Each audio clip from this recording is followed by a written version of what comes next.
El pasaje que vamos a leer hoy está en Mateo capítulo 26.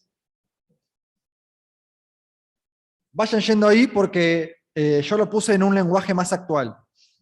Copié una traducción más actual de la Biblia.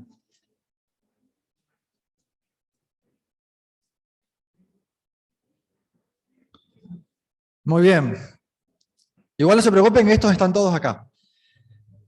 ¿Qué dice arriba? ¿Jesús ora en dónde? ¿En qué? Getsemaní, muy bien. Getsemaní es el nombre de un lugar. Es un nombre en griego que viene del arameo, el idioma que hablaba Jesús. ¿Saben lo que significa Getsemaní o Getsemaní? Significa prensa de las olivas, ¿no? Ahí van o de olivos, más bien, sí, de olivos más correcto. ¿Ven ahí? ¿Qué se ve? ¿Qué son? Olivos. ¿El olivo es el árbol de qué? De la aceituna. Y esta parte, Getsemaní, era una propiedad privada seguramente de alguien, y que la cualidad era que era un huerto de olivos. Estaba lleno de estos árboles. Estos árboles son árboles que llegan a vivir miles de años.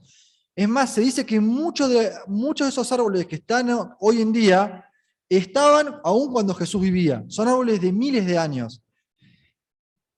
Entonces acá vamos a notar tres cosas. En el estudio de hoy se va a revolver sobre tres cosas. Primero, el pedido de Jesús a sus amigos. Segundo, el pedido de Jesús a Dios. Y tercero, la obediencia final. El sábado pasado Brian nos hablaba de una oración de Jesús que era previo a la crucifixión, a la muerte en la cruz. Eso estaba en el Evangelio de Juan. Y ahora vamos a ver una oración también muy similar, pero en el Evangelio de Mateo. Arrancamos con el pedido a sus amigos. Mateo 26:36, esto está en una versión más actual. Luego fue Jesús con sus discípulos a un lugar llamado Getsemaní y les dijo: siéntense aquí mientras voy allá a orar. Hasta acá. Jesús estaba con los discípulos. ¿Cuántos eran? Fuerte que no escucho con los barbijos. 12, muy bien. Eran 12. Y le dijo: siéntense aquí mientras voy allá a orar, a los 12. Mateo 26:37. Se llevó a Pedro y a los dos hijos de Zebedeo y comenzó a sentirse triste y angustiado. ¿Qué hizo Jesús con los 12? Los dejó sentados y agarró a ¿cuántos? 3. Pedro y a los dos hijos de Zebedeo, los dos hermanos. Este grupo eran 3 discípulos. Eran los discípulos más cercanos a Jesús. Era el grupo selecto, el grupo más amigo, más fiel a Jesús, por decirlo de alguna forma. Y este grupo tuvo el privilegio de participar en actos especiales que no tuvieron el privilegio los otros. Por ejemplo, la transfiguración de Jesús, cuando Jesús subió con ellos al monte y se mostró en su imagen divina. También cuando Jesús hace la resurrección de la hija de Jairo, una chica de su edad que murió, y Jesús le dijo: levántate, y la chica se levantó. Ellos 3 también participaron de eso, vieron ese milagro. Y ahora, este mismo grupo va a ser parte de la oración en Getsemaní. Esta oración, chicos, es una oración de mucho dolor, una oración de mucho sufrimiento, porque Jesús se acercaba a la cruz. Jesús sabía y había avisado cuál era el final. Y él se acercaba a esos momentos. Y fíjense si había o no dolor en Jesús, que el versículo 38 dice: es tal la angustia que me invade que me siento morir. Quédense aquí y manténganse despiertos conmigo. Jesús estaba sufriendo, ¿por qué? Porque se acercaba la crucifixión. Y en la crucifixión, él iba a morir. Pero ¿saben qué era lo que verdaderamente le pesaba a Jesús? No era la muerte. Porque hubo muchas veces personas que sabían que iban a morir, y quizá por valentía o por indiferencia, o no sufrieron. Pero a Jesús la muerte, el dolor de los clavos, el dolor de la cruz, no le asustaba. A Jesús le pesaba algo más. ¿Qué pensás que podía pesarle a Jesús? ¿Más que los clavos, más que la corona de espinas? ¿Eh? El pecado, muy bien. A Jesús le pesaba que iba a cargar el pecado mío, el pecado tuyo. Eso le estaba pesando a Jesús. ¿Saben por qué y por qué le pesaba eso a Jesús? ¿Por qué se imaginan? ¿Cómo? Porque él no pecó, perfecto. Porque Jesús nunca había pecado. Y el pecado hoy nos decía que trae vergüenza, que trae dolor, que trae angustia. Jesús nunca había pecado. Y Jesús iba a tener que sufrir nuestra vergüenza, nuestra angustia, nuestro dolor y la separación de Dios, que es lo que trae el pecado.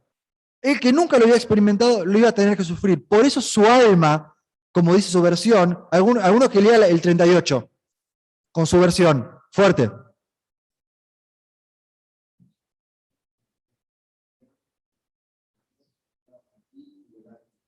Mi alma está muy triste hasta la muerte.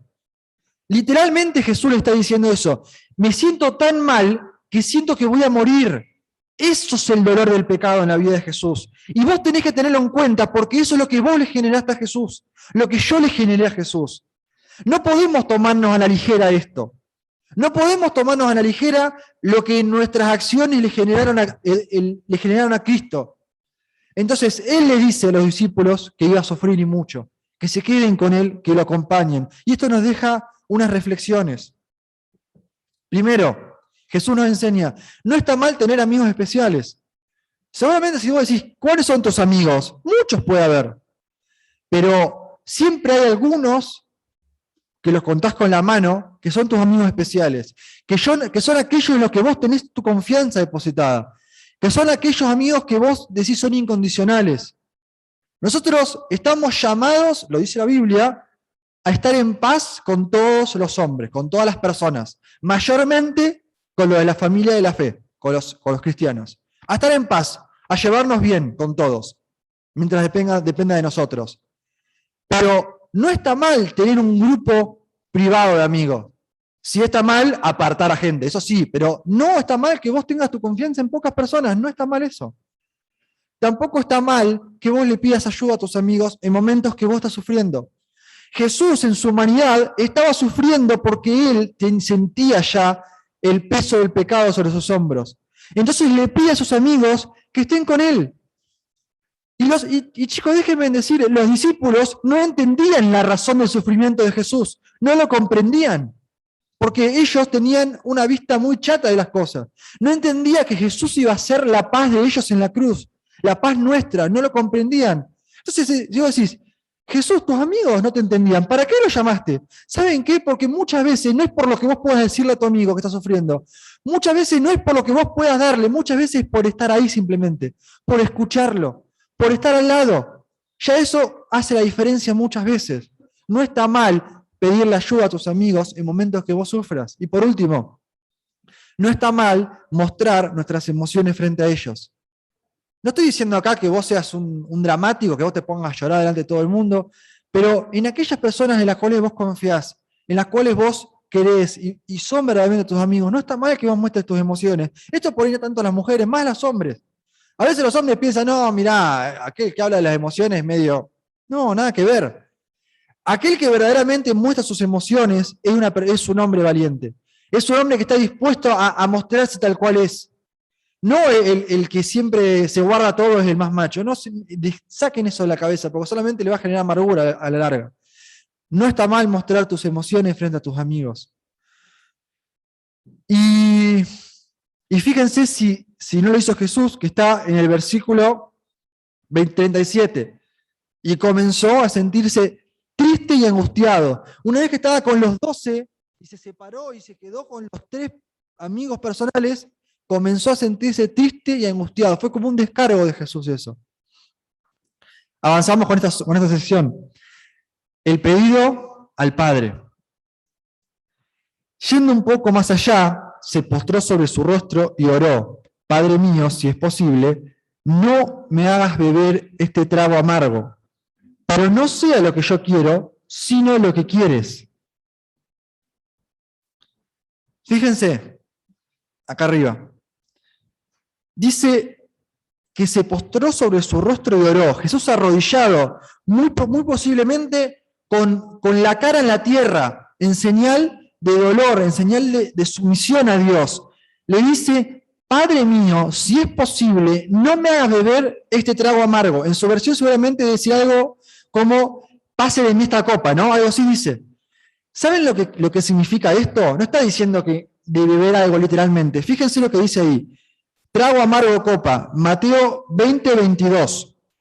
Jesús está hablando con los discípulos y le dice Jesús: ustedes no saben lo que están pidiendo, les replicó Jesús. ¿Pueden acaso beber el trago amargo de la copa que yo voy a beber? Y los discípulos que dijeron: sí, podemos. ¿Qué piensan ustedes que entendían los discípulos por copa, por trago amargo? ¿Qué piensan? Una bebida amarga. Y en esa época los judíos tenían celebraciones en las cuales comían y bebían cosas amargas. Por eso ellos decían: sí, podemos tomar esto, ¿por qué no? Jesús no le estaba hablando de algo terrenal, Jesús le estaba hablando de algo espiritual. ¿Cuál era la copa amarga, el trago amargo que Jesús iba a atravesar? ¿Qué piensan? El pecado más, denle una vuelta de tuerca más. ¿Qué piensan? La crucifixión. Lo que estamos hablando hoy, la copa amarga que Jesús iba a tener que tomar, que le iba a traer dolor, era la cruz del Calvario. Y no solamente la cruz, porque hubo muchos criminales que murieron en la cruz. Jesús no era un criminal, pero murió como un criminal. Hubo muchos que fueron crucificados, pero solo un justo. Solo uno cargó el pecado, porque solo uno podía hacerlo. Entonces, ¿por qué los discípulos no podían beber esa copa? ¿Por qué piensan que no podían? Porque no eran justos, porque eran igual de pecadores que vos y yo, porque solamente Jesús era santo, porque Dios en su palabra demandaba sangre inocente para borrar el pecado. Entonces, ¿quién tenía que morir? Un inocente, un justo, alguien sin manchas, sin pecado, sin contaminación. ¿Quién era ese? Jesús. Solamente Jesús podía hacer nuestra paz en la cruz. Seguimos. Mateo 26:40. Luego volvió donde estaban sus discípulos y los encontró dormidos. Jesús estaba orando, arrodillado, sufriendo al Padre, pidiéndole: Dios, si es posible, que yo no pase por esto. Porque en la humanidad de Jesús, que Jesús era Dios, pero no dejaba de ser hombre, la carga del pecado le dolía, chicos. Le generaba dolor de muerte. Y él le dijo: Padre, yo no quiero, si es posible, que no pase esto sobre mí, pero que no sea mi voluntad sino la tuya. Jesús está diciendo: si esto puede pasar de mí, que pase, pero yo nunca te voy a desobedecer, que siempre se cumple lo que vos decís. Y después de decir eso, Jesús se incorpora y vuelve a sus discípulos, a los 3 discípulos que estaban apenitas. De hecho, los discípulos probablemente podían oír lo que Jesús estaba diciendo, y le dice: ¿no pudieron mantenerse conmigo, ni despiertos conmigo, ni una hora? Le dijo a Pedro. ¿Y saben por qué le dice a Pedro? Porque nosotros no lo leímos, pero si ustedes agarran Mateo y ven la parte anterior, fue cuando Pedro 3 veces le dice a Jesús que iba a seguir con él hasta la muerte, y Jesús le dice: 3 veces me vas a negar. Jesús le dijo que él lo iba a negar 3 veces. Por eso le dice a Pedro: ¿no pudiste mantenerte despierto ni una hora? Estén alertas y oren para que no caigan en tentación. El espíritu está dispuesto, pero el cuerpo es débil.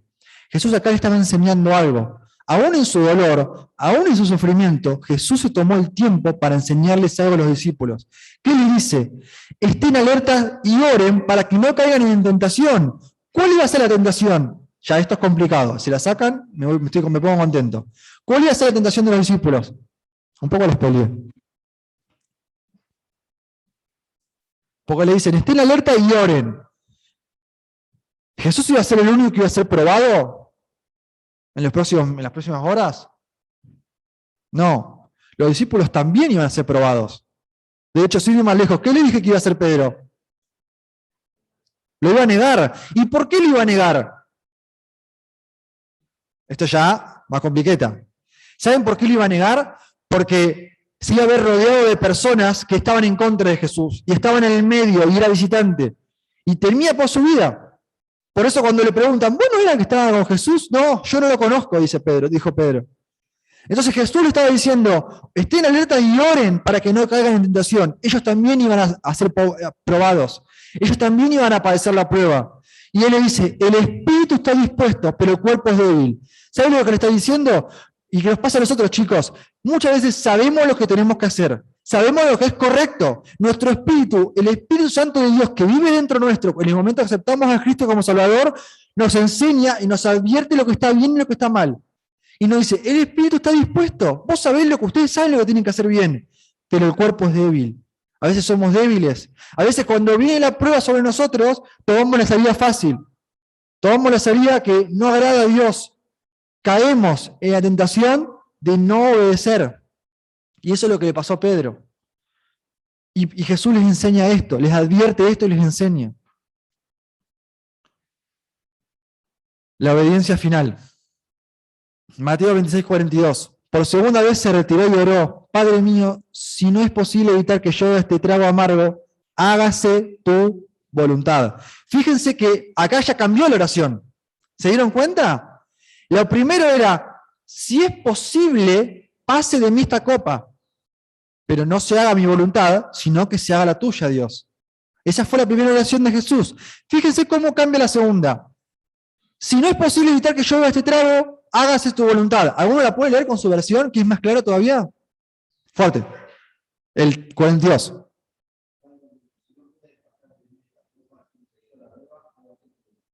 Ya acá Jesús es como que tuvo la respuesta de Dios. Y Dios le dijo, no es posible. ¿Por qué no era posible que pase la copa de él? Porque solamente él podía hacer la obra de salvación. Solamente Jesús era el Cordero destinado desde antes de la fundación del mundo para que nosotros seamos salvos por medio de él. Solo Jesús. Y Dios le responde eso. Y Jesús se da cuenta y le dice, ya que no es posible, hágase tu voluntad. Cuando volvió, otra vez los encontró dormidos porque se les cerraban los ojos de sueño. Así que los dejó y se retiró a orar por tercera vez diciendo lo mismo. Jesús volvió a los discípulos, a los tres, y estaban dormidos. Entonces ya los dejó, volvió a orar diciendo otra vez lo mismo. Ya que no es posible, de nuevo, hágase tu voluntad. Insistió en la oración, insistió en buscar a Dios en los momentos más difíciles. Mateo 26:45. Volvió de nuevo a los discípulos y les dijo, ¿siguen durmiendo y descansando? Miren, se acerca la hora y el Hijo del Hombre va a ser entregado en manos de pecadores. Levántense, vámonos, ahí viene el que me traiciona. Jesús se levantó, volvió a orar, y cuando terminó de orar por tercera vez, volvió a los discípulos. Y le dice, ¿siguen durmiendo y descansando? Dice, miren, se acerca la hora y el Hijo del Hombre, o sea Jesús, el mismo, hablando en tercera persona, va a ser entregado en manos de pecadores. En manos de pecadores habla en manos de gentiles. ¿Qué es un gentil? Es alguien que no es del pueblo de Israel, o sea, los romanos. Eso es lo que David Brian nos explicaba el sábado pasado. Jesús iba a ser entregado a los romanos, ya que los israelitas estaban sometidos a los romanos, y la crucifixión era un castigo que usaban los romanos. Entonces por eso Jesús le dice, ahí viene, voy a ser entregado en manos de pecadores. Ahí viene, versículo siguiente, el que me traiciona. Este era Judas. Entonces, ya cerrando, si quieren las chicas que van a leer, se acercan al... porque si no, no sale en el Zoom. Vamos a hacer un breve repaso y vamos a leer algunos versículos. Sí, ahí está prendido.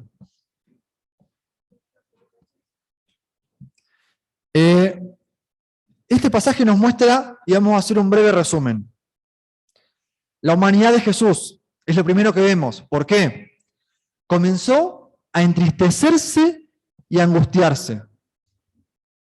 Porque es Dios hecho hombre. Fíjate lo que dice Pablo, versículo Filipenses 2:6. El cual siendo en forma de Dios, no estimó el ser igual a Dios como cosa a que aferrarse. ¿Podés leer el otro? ¿El 7?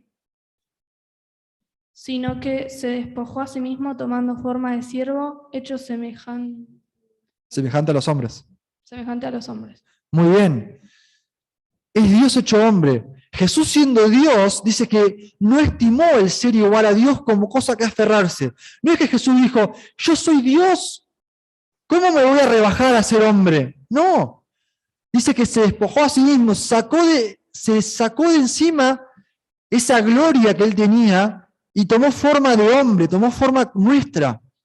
Es Dios hecho hombre.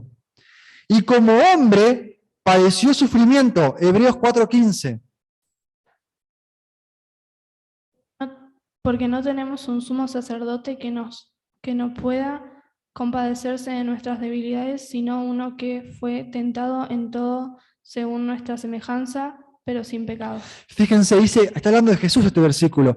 Dice que no tenemos un sumo sacerdote, una figura religiosa dentro de Israel. Dice que no puede compadecerse de nuestras debilidades. Se lo explico. ¿Saben lo que significa esto? No tenés un Dios que no te entiende.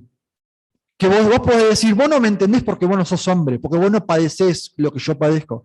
Vos no padecés lo que yo sufro. No podés decir eso de Jesús. Porque dice que Jesús fue tentado en todo según nuestra semejanza.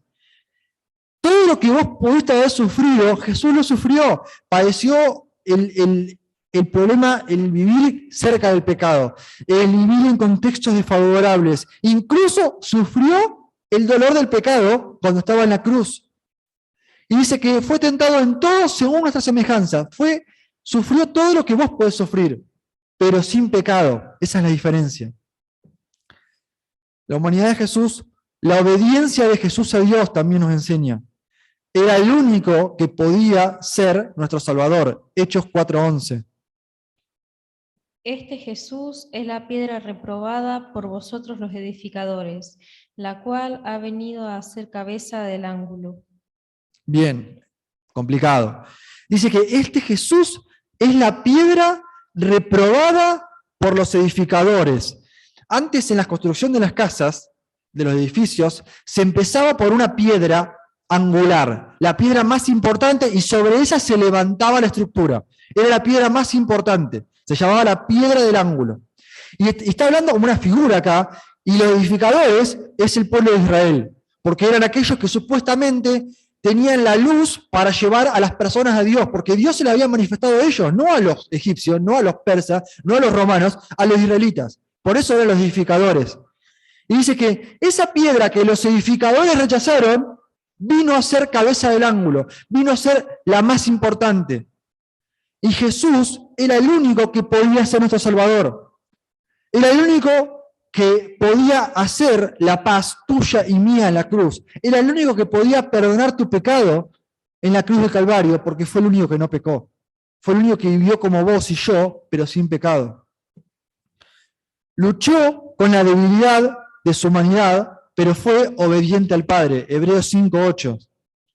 Y aunque era hijo, por lo que padeció, aprendió la obediencia. Fíjense, luchó con la debilidad de su humanidad, pero fue obediente al Padre. Él dice que, aunque era hijo de Dios mismo, él padeció por obedecer. Porque la obediencia, chicos, muchas veces nos va a traer problemas. Problemas en el sentido de que hay personas que le va a molestar que vos seas un hijo de Dios. Que Brian también nos habló de eso. ¿A quién le va a molestar principalmente que vos estés en la voluntad de Dios? ¿A quién? Decía Brian en la oración de Jesús, no te ruego que los saques del mundo, sino que los guardes de él. La escuché, creo. De Satanás, del mal, del maligno. Muy bien. Jesús dijo, no te ruego que los saques del mundo, sino que los guardes del mal. Chicos, al diablo le va a molestar que vos seas obediente a Dios. ¿Por qué? Lo explicaba Brian, porque vos estás en el centro de la voluntad de Dios, y si vos obedeces a Dios, es difícil que Él te pueda mover de ahí. Entonces, te va a generar problemas. Te va a poner piedras en el camino para que vos tropieces. Porque un cristiano activo y obediente a Dios es un problema para el enemigo. ¿Por qué? Porque es un cristiano que gana perdidos. Es un cristiano que con su ejemplo y su conducta gana personas que no tienen a Cristo. Porque vos podés saberte la Biblia de Génesis y Apocalipsis, pero si vos no vivís la Biblia, no vas a convencer a nadie. No vas a vivir a nadie, nadie te va a creer, porque tus acciones no se condicen, no tienen nada que ver con lo que vos estás diciendo. Habla más fuerte lo que vos hacés que lo que vos decís. Entonces al diablo le va a molestar un hijo de Dios obediente a Dios. Por eso Jesús luchó con la debilidad de su humanidad, pero fue obediente. Entregó su vida en obediencia. Hebreos 5, este no lo tienen, chicas, lo leo yo. Hebreos 10, perdón, del 5 al 7 dice: por lo cual, entrando en el mundo, dice: sacrificio y ofrenda no quisiste, mas me preparaste cuerpo. Holocaustos y expiaciones por el pecado no te agradaron. Entonces dije: he aquí que vengo, oh Dios, para hacer tu voluntad, como en el rollo del libro está escrito sobre mí. Jesús está diciendo que, dice, holocaustos y expiaciones no te agradaron. Antes el pueblo de Israel, para poder restaurar su relación con Dios después de haber pecado, tenía que sacrificar un animalito. Y eso no era suficiente, porque eso cubría el pecado. El sacrificio de Cristo en la cruz fue perfecto, fue suficiente. ¿Por qué? Porque borró el pecado de tu vida y de la mía. Por eso dice Jesús: vine, he aquí que vengo, Dios, para hacer tu voluntad. Jesús vino para hacer la voluntad de Dios. ¿Y cuál es la voluntad de Dios? Salvar tu vida del pecado, salvar mi vida del pecado, salvar mi vida de la esclavitud que trae el pecado. Esa era la voluntad de Dios, y Jesús la hizo y fue obediente a esa. Y por último, el amor de Jesús. En su intenso sufrimiento se ocupaba de enseñarle a sus discípulos. ¿Se acuerdan cuando vino la primera vez y les dijo: ¿están durmiendo? Estén atentos y oren para no caer en tentación, porque van a ser probados dentro de poco. Y Jesús les enseñó eso. Les enseñó a estar atentos, a estar velando. Como también decía Brian, el diablo anda como el león rugiente buscando a quien devorar, a los que andan débiles, a los que andan caídos. A eso busca el diablo. Entonces, estemos atentos. Jesús, a pesar de estar sufriendo, nos enseñaba a nosotros a través de los discípulos. Y por último, su vida y su muerte fue en nuestro favor. Juan 15:13 dice: nadie tiene mayor amor que este, que uno ponga su vida por sus amigos. Jesús puso su vida por vos, puso su vida por mí. Y no hay mayor amor que ese, que aquel que nunca hizo pecado, fue hecho pecado por nosotros. ¿Saben lo que significa? ¿Saben por qué la muerte en la cruz? ¿Y por qué tenía que ser una cruz? Y no podía ser una horca, o ser una guillotina, o apedrearlo, porque estaba escrito en la Biblia. Y la Biblia dice: maldito aquel que es colgado en un madero. Jesús fue colgado en el madero por clavos. Y la palabra esa, maldito, significa maldito para Dios. Pecado. Jesús en la cruz del Calvario no solo murió físicamente, fue hecho pecado. El Dios hecho hombre fue hecho pecado por vos y por mí, para que vos puedas tener victoria sobre el pecado, porque tus acciones no te van a permitir zafar del pecado. Entonces, este versículo lo vamos a memorizar. Juan 15:13. Nadie tiene mayor amor que este, que uno ponga su vida por sus amigos. Es fácil, no se pueden quejar. Entonces, si vos hoy entendiste por qué Jesús oraba y por qué Jesús pedía al Padre que pase esa copa,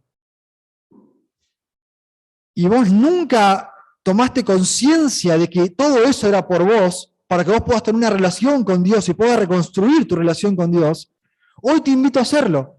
Hoy te invito a decirle a Dios que aceptás el regalo que Jesús te está ofreciendo, que aceptás todo eso que Jesús hizo en tu favor, que aceptás que Jesús fue hecho pecado por vos en la cruz. El castigo que vos merecías, Jesús lo cargó sobre sus hombros. Entonces, si vos aceptás eso y vos se lo decís hoy a Dios, Dios te promete a través de la Biblia que vas a ser un hijo de Dios. Entonces, nada mejor puede pasar hoy que uno de ustedes le diga a Jesús: sí, acepto ese regalo, me arrepiento de todo lo malo que hice, de todo eso malo que te llevaron a vos, que te llevó a vos a la cruz. Te acepto como mi Salvador.